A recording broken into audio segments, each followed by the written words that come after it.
Pharma city ముసుగులో రేవంత్ సర్కారు చేసిన ఓవర్ యాక్షన్ అంతా ఇంత కాదు. అన్నదాతల భూములను అప్పనంగా గుంజుకుంది.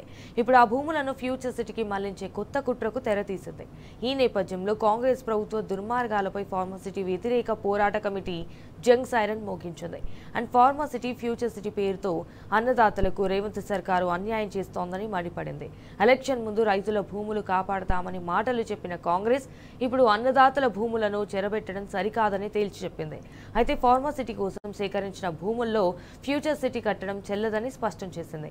గ్లోబల్ సమిట్ కు వచ్చిన వారు రేవంత్ సర్కారు మాయమాటలు నమ్మొద్దని ఫార్మాసిటీ వ్యతిరేక పోరాట కమిటీ హితవు పలికింది.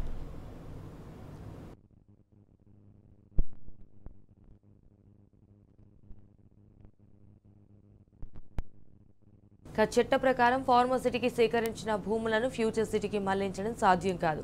ఇది రేవంత్ సర్కారుకు కూడా తెలుసు. అయినప్పటికీ అన్నదాతలను ఆగం చేసేందుకు రేవంత్ సర్కారు కొత్త ఎత్తులేస్తోంది.